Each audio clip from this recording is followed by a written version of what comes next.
What is government for? This is a question that Americans have been asking themselves as long as they have had a government. What is government for? Should government do more? Should government do less? Who should it do for? Should government spend more? Should government spend less? Should government tax more? Should government tax less? Should government make decisions that maybe private individuals can make? Or should government get out of the way and let private individuals to do what they want to do? So this question of what government is for and what it should do has been around since the 1790s. It was actually around before this, when the government was run by the British. But once Americans got their own government, it was their own question to ask and to try to answer. And it has had answers that depend on one's view of how society should be organized. Now, every society of humans, from a family to the largest nation in the world, to India or China today, with more than 1 billion people each, they have to ask a fundamental question of how does the individual relate to the community? And the answers, by and large, fall on one or the other, or toward one or the other ends of a spectrum, at which there are two principles. At one end of the spectrum is a principle that can be summarized in a traditional phrasing. The traditional phrasing was given by somebody as a ship was sinking, and the captain or somebody would cry out, "It's every man for himself." Today we would have every man or woman for himself or herself, but you get the idea. We're all on our own. Everyone should look out for his or her own best interests and pay much less, if any, attention to the interests of others. So at one end of the spectrum, we'll call this the individualist end of the spectrum, is the principle, it's every man for himself. At the other end of the spectrum is the principle, the belief, the set of values that go along with the phrase, the saying, we're all in this together. Call this the communitarian end of the spectrum. Call this the spectrum that says what unites us is more important than what divides us. And the individual cannot flourish without the assistance of the community. So between these two ends, every man for himself, individualism, and we're all in this together, communitarianism. Societies, countries, peoples make their decisions. And there has almost never been a society where it's entirely individualistic. Every man for himself, pure and simple, nothing tempering that. Nor has there ever been a society that is entirely, we're all in this together, everything is communitarian. The closest you get to the pure communitarian are various religious groups, religious sects, that eschew private property and make all decisions as a collective. But in terms of sort of secular societies, non-religious societies, communities, there are some that are more at that end and others that are at the other end of the spectrum. Comparatively speaking, the United States, American society, has tended in the direction of the individualistic end. It's every man for himself. And some societies of East Asia, for example, China or Japan, have been more communitarian. We're all in this together. And this has ramifications for the kinds of governments that these countries produce, and also the social expectations. How does an individual, how does the person relate to the society? What obligations does the person have to society, if any? Americans have been more on the side of individualism, and various other societies, we'll say China, it's more in the direction of the collective, the communitarian. We're all in this together. But even within individual societies, individual nations, the collective wisdom, or the common wisdom, shifts from time to time. And there are times in American history when there's greater emphasis on the individual. There's times that it shifts toward the collective view, toward the community. And it varies from party to party, but perhaps not as consistently as one might think. So, for example, in the early days of American constitutional government in the 1790s, there were two political parties. One political party was the Federalists, the other one was the Republicans. These days, historians sometimes call those Republicans the Democratic Republicans to distinguish them from the Republicans of the 1850s and after. They didn't call themselves Democratic Republicans, but that's who they were. And the Federalist Party, the party that would be succeeded by the Whigs, which would be succeeded by the modern Republicans. And the modern Republicans we think of as the party that wants smaller government. They're conservative and they want less government. But in the early days, the Federalists were the party of big government. Alexander Hamilton was the leader of the Federalist Party, and Alexander Hamilton thought that government needed to be bigger and stronger, and have more power over individuals and more power over the states. And by the way, in America's federal system, this question of sort of how big should government be, what should government do, it's a little bit complicated by the fact that there are two levels of government. There's the national government, and then there are the state governments. And sometimes people are willing to see bigger government, but they'd rather the states do it than the federal government.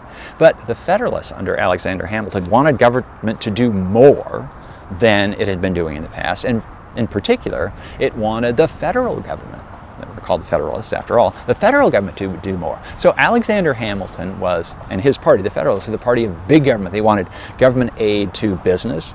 They wanted the federal government to assume state debts. They wanted to create a national bank. Hamilton wanted a national policy on manufacturers, or industrial policy. He got not all of that, but he got a lot of it. And so the Federalists were the party of bigger government. If you liked big government in the early days of the American Republic, then you were a supporter of the Federalist Party. By contrast, the Republicans, these are the Jeffersonian Republicans, they were the party of small government. Now, the reason that this is striking is that the Jeffersonian Republicans, the so-called Democratic Republicans, would become the Democrats, which are the forebears. In fact, there's a straight line from the Jeffersonian Republicans to the modern Democrats. And the modern Democrats are the party of the two that we have today that are more interested in bigger government. They think government should do more. At least, this is the position that they take for official policy record. But the Jeffersonian Republicans, they wanted smaller government. They opposed Hamilton's idea that government should aid business. Now, one of the reasons that the Jeffersonians wanted a smaller government was that they were the party of farmers. And farmers didn't see much assistance that government could do them. The farmers mostly wanted government to get out of the way and let farmers do what farmers did. And so we got this situation in the early days where the party of Hamilton is the party of bigger government, and bigger government especially in favor of business. And the Jeffersonians, they're the Republicans, they're the party of smaller government, and to the extent that government pays attention to the various groups in society, they ought to pay more attention to farmers. And farmers generally wanted smaller government because they wanted to pay lower taxes. Things evolved over time. The second party system was the Federalists became basically the Whigs, and the Jeffersonian Republicans became the Democrats. And that party system thrived from the 1830s into the early 1850s. And again, the Whigs, this is the pro-business party, and this is a party that wants bigger government.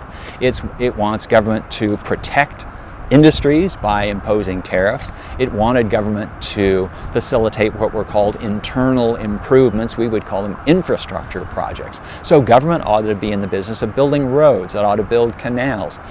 It ought to build bridges. It ought to build stuff that individuals were not building for themselves. It was a party that said America is getting bigger, and if America is getting bigger, then America's government needs to get bigger as well.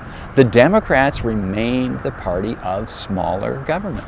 They were the party that said, wait a minute, we don't want this national bank, and we don't want the government to be in the business of taxing us to build highways and to build canals and to build bridges and all this stuff. If those things have to be built, and in some cases they do, the federal government should not do that. the state government should do it, or maybe private corporations should do it. But again, the Whig Party says bigger government, and the Democrat says smaller government. And the Democrats are taking the position that Americans thrive as individuals, whereas the Whigs are taking the position that no, Americans thrive through collective action. Shift to the third party system, the one that we have today, but it has its roots in the 1850s when the Whigs fall apart and they're replaced by the modern Republican Party, the Republican Party of Abraham Lincoln. And the Lincoln Republicans, they adopt the Whig policy of bigger government in favor of business. So the government should create another national banking system. The government should build a transcontinental railroad. The government should create a modern currency. The Democrats, on the other hand, they like smaller government. They want government. They don't want government in the banking business. They don't want government in the railroad business. They don't want government to do all this stuff that's going to cause an increase in taxes. And at this time as well, there's more of an emphasis on the distinction between the national government and the state governments. And so the Democrats are more in favor of the states. Let the states do the stuff that needs to be done. The Republicans, frustrated that the states aren't doing what they think that the government ought to do, say, no, let the federal government do that. Okay, so this is all getting us up to the brink of I'll call it the modern era, the beginning of the Industrial Revolution. And the Industrial Revolution changes things. It changes things in a variety of ways. It changes the balance among working class people between laborers, workers, people who are hired by companies, by other people, and individual farmers. So with the Industrial Revolution, you begin to see a shift in the balance of political power between farmers, who until 1850 are by and large the largest group in society, and urban industrial workers, people who go to work in factories, people who go to work in mines. More and more, they come to characterize working class America. And in fact, it's fair to say they are working class America, because farmers are not usually spoken of as working class. Farmers are a different category, in part because they tend to be, at least they used to tend to be, independent. They own their own farms. And this is critical, because if you depend on somebody else, as workers did, urban workers did, industrial workers did, you depend on somebody else for your livelihood. Somebody has to hire you. Somebody pays you your wage every week or every month. You are dependent on someone else. And the idea of individualism seems to be less germane, because you realize that you are in a state of not independence anymore. You're not an independent farmer, but of dependence. You are a dependent worker. Now, you're not dependent on government, and the group that you're dependent on is not part of the government, it's part of the private sector. But big businesses, and the fact that workers had to deal with big businesses, made them realize that they couldn't be as independent as they might have wanted to be. And the Democratic Party, over time, becomes the party of the working class. And so it starts in the 1870s, 80s, 90s, and it continues into the 20th century. And so the Democrats become associated, for example, with labor unions. And a very strong element of the Democratic coalition is the labor unions in the 20th century. And so the constituents, that is the voters in the Democratic Party, become used to the idea that collective action is necessary, because unions are based on the idea of collective action. We workers all pool our interests in a union so that the union can bargain for us against the corporation. So the Democrats, which had been the party of smaller government, of individualism, gradually become the party of collectivism and bigger government. Whereas the Republican Party, which had been the party that wanted more government, for government in favor of business, with the Industrial Revolution shifts and becomes a party that wants smaller government, although selective smaller government. Because as businesses bulk up, they tend to discover that government can get in the way. and they want government to get out of their way. And so in the 20th century, if you asked which end of the spectrum did the two parties land in, typically the Republicans land in the individualist end of the spectrum, and the Democrats more toward the collective end of the spectrum. But there are exceptions to this. And the exceptions get back to the basic principle of, do you think that it's every man for himself, or do you think that we're all in this together? The exceptions are times of crisis in American national and public life. And one set of crises occurs when the country goes to war, or when war comes to the country. Because if there's one set of times when Americans acknowledge that we are all in this together, and you get agreement pretty much across the board, it is when the country is under attack from foreign powers. So during the War of 1812, the government was beset by the British, and even Americans who thought that government, generally speaking, ought to do less, were willing for government to do more to fend off this foreign power. During the 20th century, you see it particularly in World War I and World War II. You see it to some degree in the Cold War as well. But during World War I, when American lives are at risk in overseas combat, Americans, even conservative Americans, Americans who are generally skeptical of bigger government, they're willing to allow government to do nearly anything in order to protect the country. You saw it in World War I, you saw it in World War II. And if one could make a graph of the size of government is a rough approximation of where the country at that moment lands on the spectrum of individualism or communitarianism.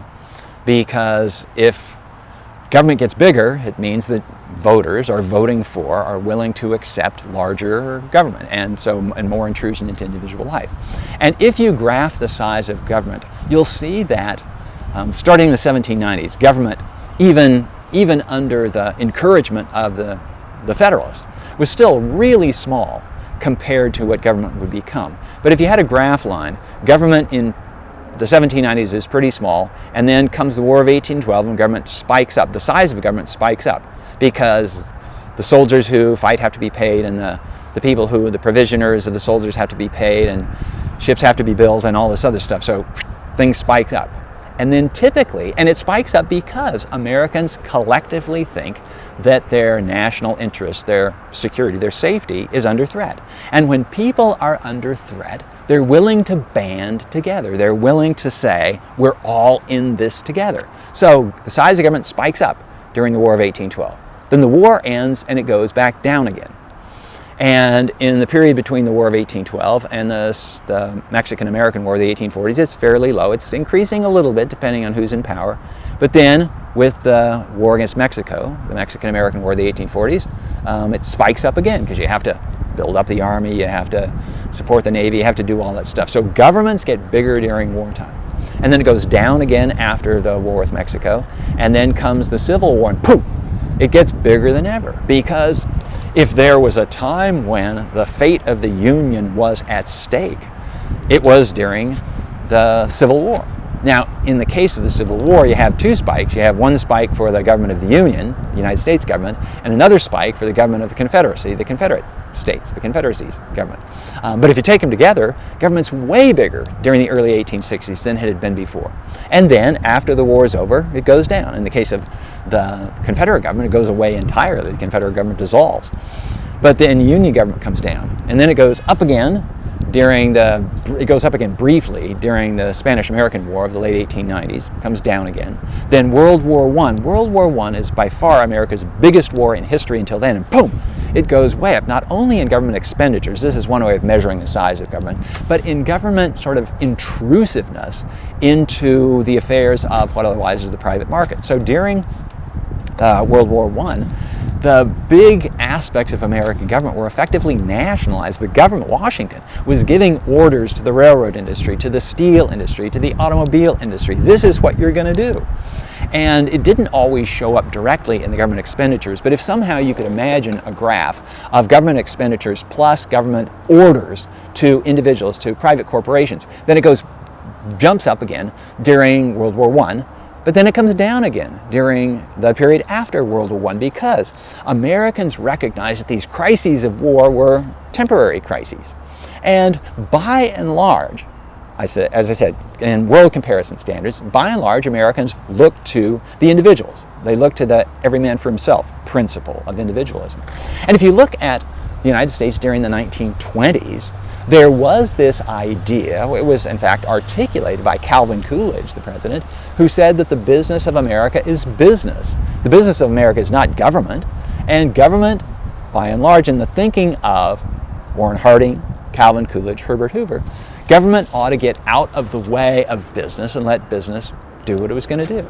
And this principle of individualism, of every man for himself, it is attractive to people during times of prosperity, because if things are going well, who wants a bigger government? Who wants to pay those taxes that maybe we wouldn't have to pay? And government's doing good enough. And Americans historically have been in favor of that. Maybe more in their dreams and in their thoughts about this than in actuality, but this is how they see themselves. But then comes the Great Depression. And during the Great Depression, this idea that government gets bigger during wartime and shrinks back down afterwards, it kind of goes haywire. Because for the first time, it's really clear that that business is not serving the American people as they want to be served.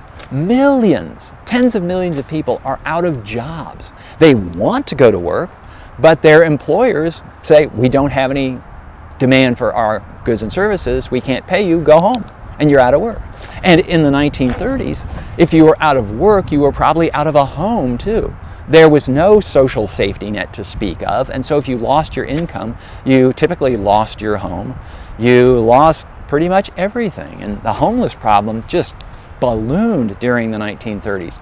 And whole cities of homeless people were called Hoovervilles during the early 1930s. It was a derisive reference to Herbert Hoover, whom Americans blamed for the Great Depression, unfairly, but presidents, it's just the way politics and human nature work, that if you're president during a time of prosperity, you pat yourself on the back and claim credit for the prosperity, even if it's not really something that you did yourself.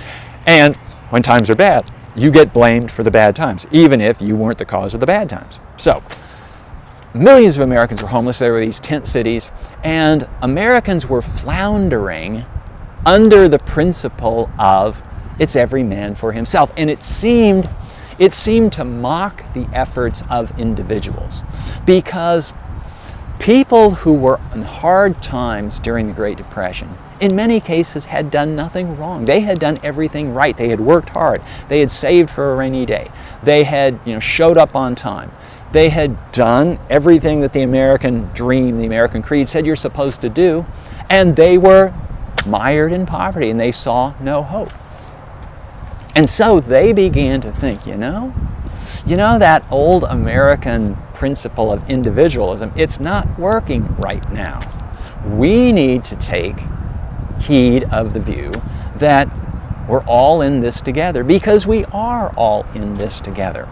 And so in the 1930s, Americans, for the first time during peacetime, swung in an operating political majority around to the view that we're all in this together.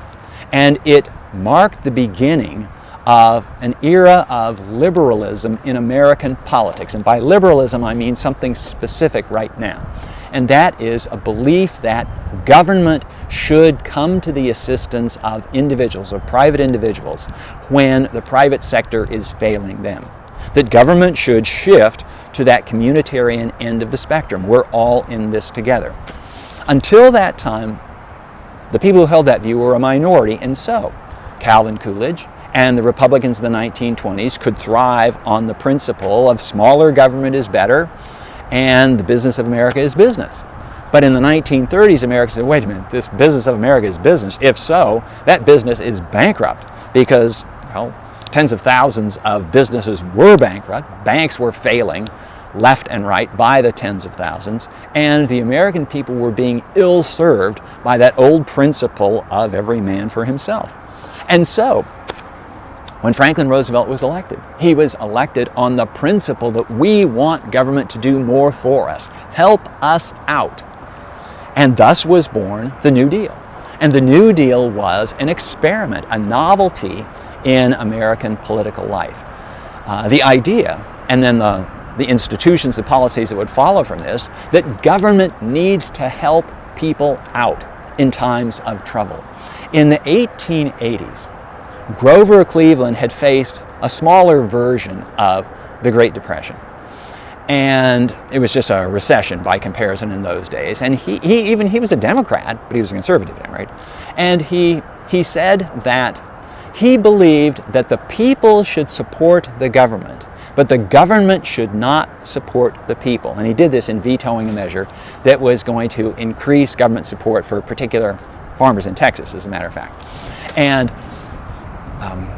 but that principle, it sufficed for Cleveland and even his Democratic Party in the 1880s, but by the 1930s it was something that most Americans, that is a majority of Americans, weren't willing to accept anymore. Government needed to support the people, not just the people support the government. And thus was born not only the New Deal, which created a series of government programs to help individuals, some of them straight welfare payments, some of them government jobs programs, other ones government programs to deal with reclamation and conservation, and to get government in the business of building up national parks and helping out with expanding services in national forests, and government in the electrification business, and just a bigger government overall. And the position, the philosophy of the New Deal was this communitarian one, that America thrives when government is bigger, when the American government adopts the principle that we're all in this together. Now, Americans remain kind of skeptical of this. A lot of Americans remain kind of skeptical of this. A lot of Republicans in the 1930s said, we don't want a bigger government. We want to wait for this depression to get over and we'll go back to our own old, smaller government position.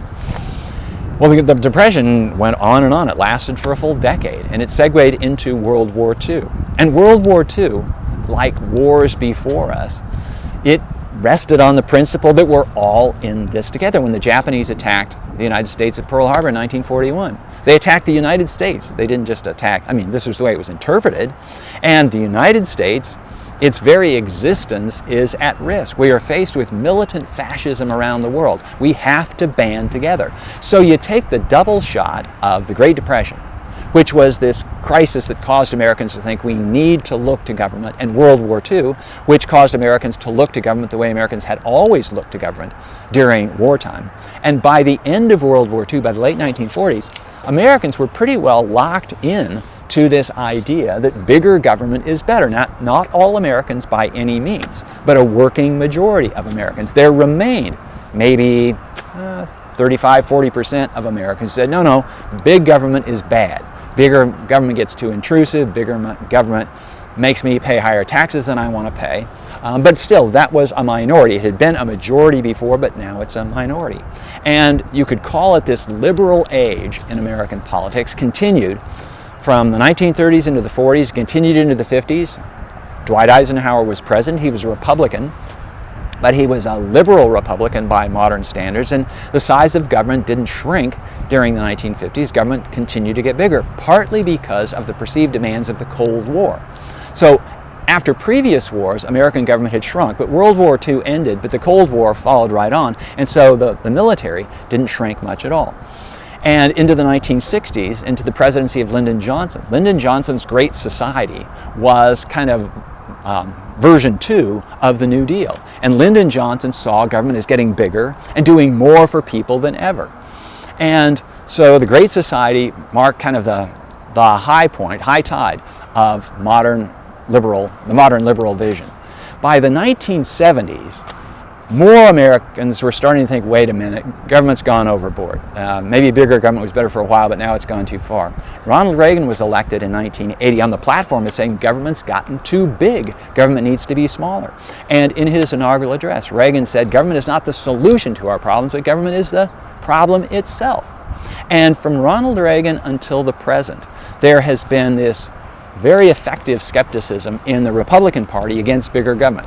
The Democrats tend to still think that government can be a solution to problems, but we've been in something of a post-liberal, conservative reactionary period since Ronald Reagan. And where is this going to be in the future? Well, along with everything else in history, you have to wait and see.